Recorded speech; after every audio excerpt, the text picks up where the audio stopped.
तुम में से कौन है जिसकी 100 भेड़ें यीशु ने हो? बोला 100 भेड़ है। 100 भेड़ में से क्या हो गया, एक आदमी का एक भेड़ पहाड़ियों में गुम गया। वो छोड़ दिया कि जाने दो? नहीं, वो भेड़ बकरी को, उसको पता था वो खो गया है, लेकिन अपने आप वापस नहीं आ सकता। वो मालूम है खो गया है। पहला केस में उसको मालूम ही नहीं है वो खो गया है करके, लेकिन दूसरा केस में उसको मालूम है वो खो गया है, लेकिन अपने आप वो आ नहीं सकता। कोई जाके उसको उठाकर लेके आना है।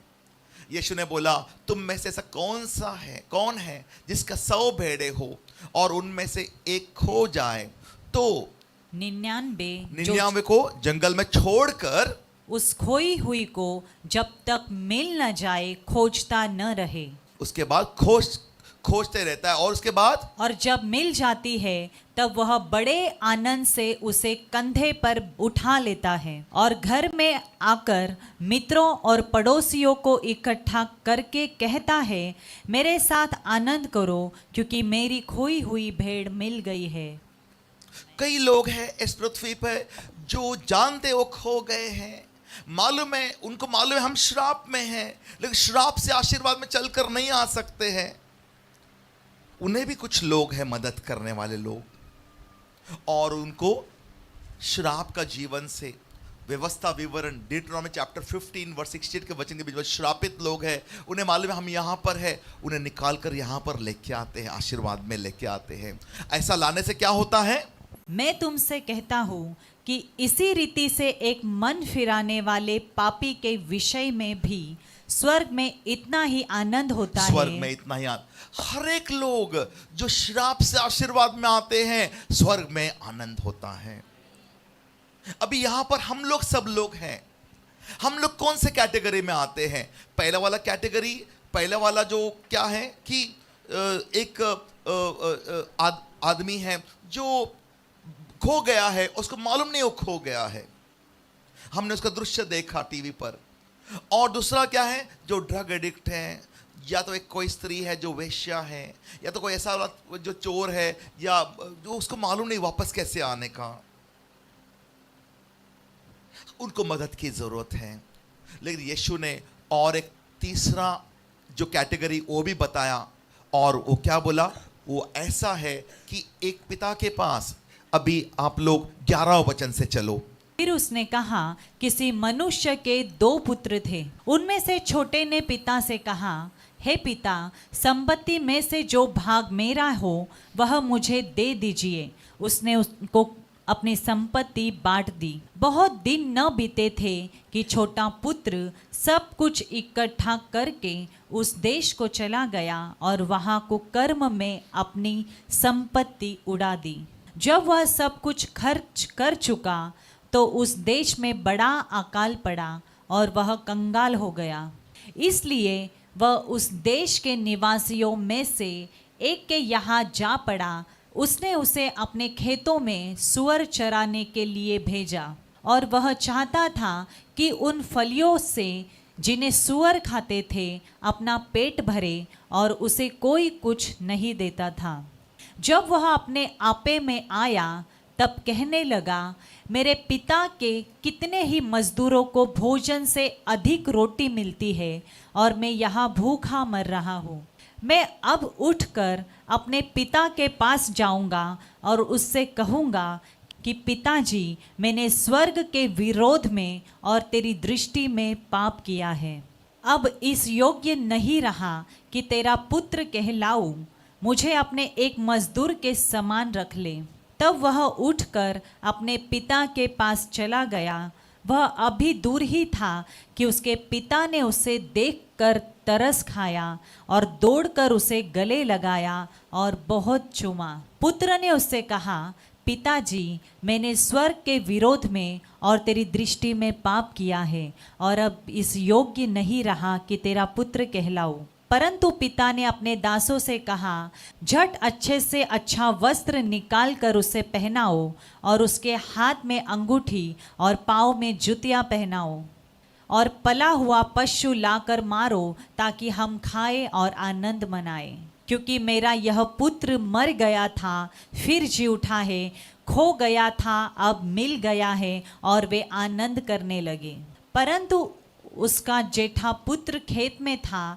जब वह आते हुए घर के निकट पहुंचा तो उसने गाने बजाने और नाचने का शब्द सुना।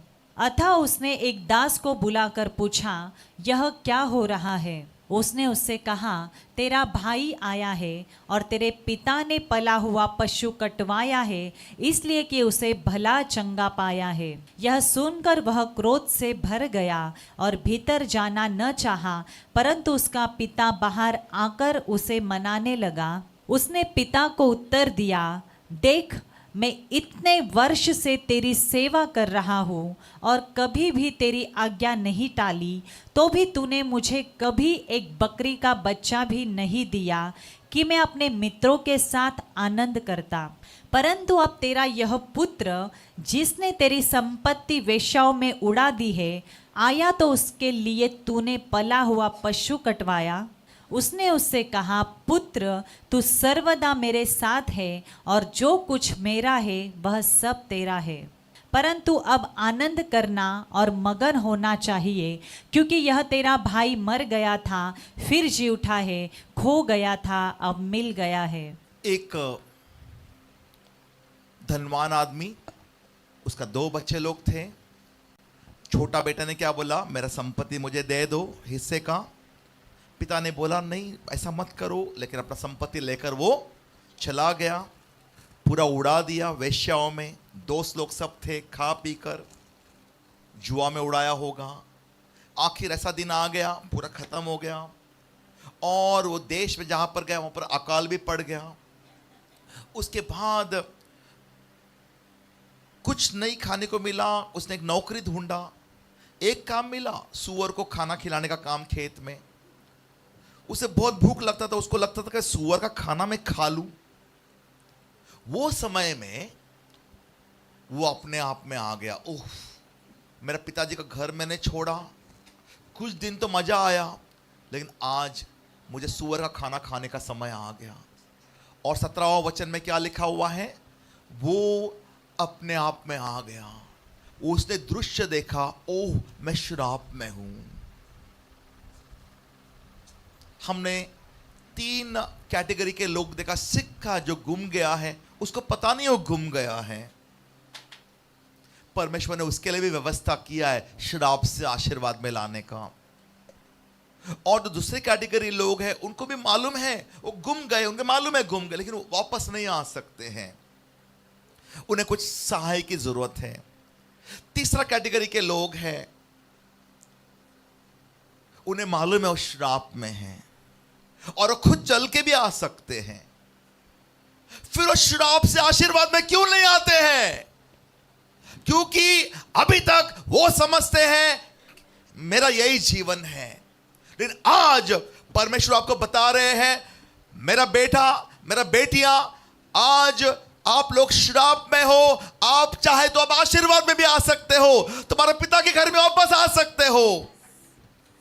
श्राप का जीवन तुम्हें जीने की जरूरत, तुम्हें खुद डिसीजन लेना है, क्योंकि तुम वो पहला कैटेगरी के लोग नहीं हो, तुम दूसरा कैटेगरी में भी नहीं हो, तुम तीसरे कैटेगरी में हो जहां पर तुम खुद का तुम्हारा निर्णय ले सकते हो, तुम अपने सुध बुध में है। तुम्हें सबको अपने आप में आना जरूरी है। ओहो, पहचाना मैं श्राप में हूं, मेरा पिता का घर वहां पर है। व्यवस्था विवरण 1 से 14 अध्याय वचन तक, वो आशीर्वाद मेरा घर है, यहां पर मैं श्राप में हूं, मैं सूअर का खाना खा रहा हूं, मुझे उठ के वहां पर जाना है। वो आपका काम है। हमें अपने आप को क्या करना है? पहचानना है। वो लड़का, वो जब अपने आप में आया, वचन 17, जब वो अपने आप में आ गया, but when he came to himself, जब अपने आप में आया, जब उसको पता चला मैं श्राप में हूं। आज परमेश्वर ने आप बहुत जन को बताया है, 2-3 हफ्ते से बता रहे तुम श्राप क्या है, आशीर्वाद क्या है। बहुत लोगों को लगता है यही तो जीवन है, इससे कुछ नहीं होता है, ऐसे ही है जीवन, ऐसे ही है। नहीं, ऐसा नहीं है। हमारा एक घर है जहां पर यीशु मसीह ने क्या किया है, हमें हमारे लिए उस क्रूस पर मारा गया, गाड़ा गया। हमारा पूरा श्राप यीशु मसीह ने पाप श्राप खुद पर लिया है। हमारा पिता है जो बहुत अमीर है, हम लोग एक अमीर पिता के गरीब बच्चे जो सुअर का खाना, ऐसा नहीं होना चाहिए। हमें उठना है और वापस आना है और परमेश्वर के पास आना है, बोलना है प्रभु मैंने पाप किया है, मुझे माफ करो, मुझे आपके उधर थोड़ा जगह दे दो। नहीं, यीशु बोलते हैं आप लोग को अगर आप ऐसा आते हो और मांगते हो मुझे एक नौकर तो बनाओ, नहीं, आप बोलने से पहले ही पिता आपका इंतजार कर रहे आशीर्वाद में। आपका आशीर्वाद में इंतजार हो रहा है। आपको सोचने की भी जरूरत नहीं कि आप मुझे वहां पर कोई एक्सेप्ट करेगा कि नहीं करेगा। नहीं, आप आने से पहला ही पिता ढूंढ रहे हैं, मेरा बेटा मेरा बेटी वो श्राप में है, कभी आएगा आशीर्वाद के अंदर, मैं इंतजार कर रहा हूं यहां पर। और जब वो आप लोग आओगे, आपने अभी अभी देखा वो कपड़ा उसका निकाल दिया, गंदी गंदी बाल दाढ़ी पूरा निकाल नहलाया, यीशु भी आपको ऐसे ही नहलाने वाले हैं, नया कपड़ा पहनाने वाले हैं, आपके हाथ में अंगूठी पहनाने वाले हैं। आपको बोलने की जरूरत है पिता में नहीं, आपका पाप माफ हो चुका है। आप एक शब्द बोलेंगे, परमेश्वर 100 शब्द से आपका पाप माफ करता है। आप उतना बोल भी नहीं पाओगे। उससे पहला ही आपसे ज्यादा उतावला परमेश्वर आपको आशीर्वाद में लेने के लिए उतावला है।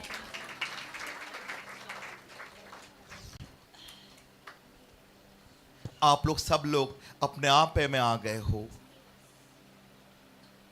हमें ज्यादा समय प्रभु के साथ बिताना है। हर एक कंडीशन जो परमेश्वर ने बोला कि श्राप से आशीर्वाद में आने के लिए क्या करना है, हमारा हर एक पाप का माफी मांगना है। यीशु ये पाप तू अपने ऊपर ले ले, मुझे माफ करो, मेरा श्राप तोड़ दो, मुझ पर दया कीजिए, तुम्हारा श्राप टूट जाएगा। हमें एक्शन लेना है।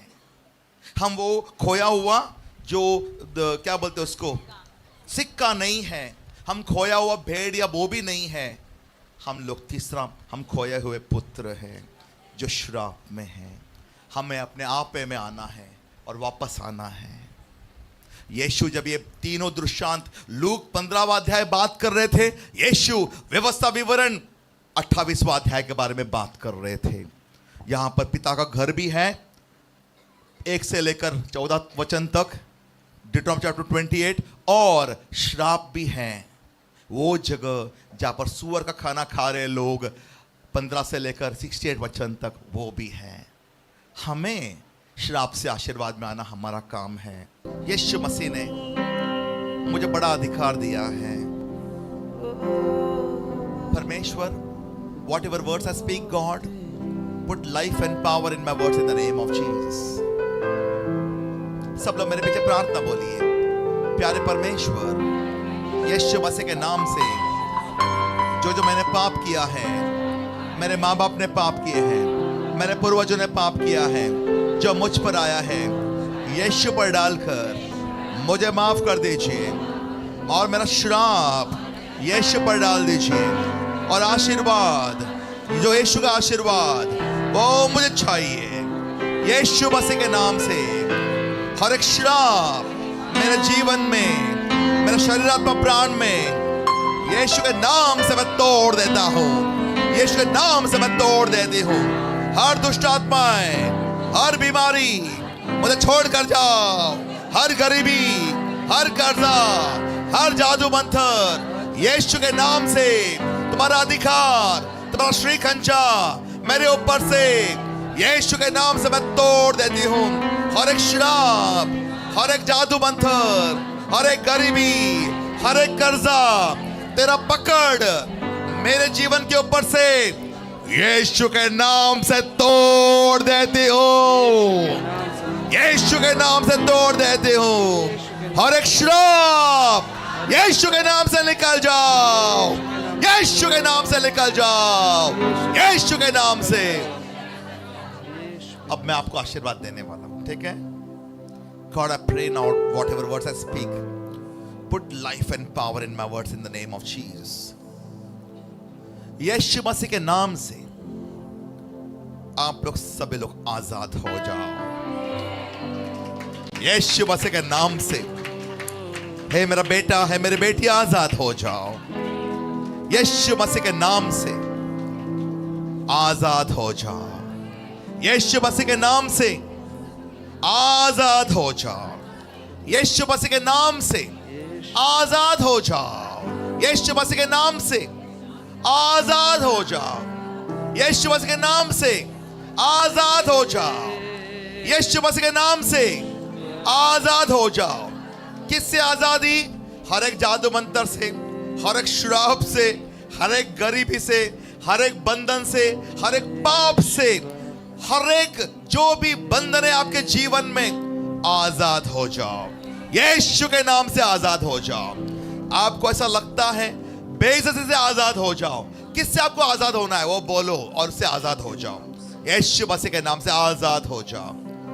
हर एक हवस, हर एक बीमारी, हर एक पाप से भी आजाद हो जाओ। हर एक जलन से भी आप आजाद हो जाओ। आपके जीवन में हर एक घमंड से आजाद हो जाओ।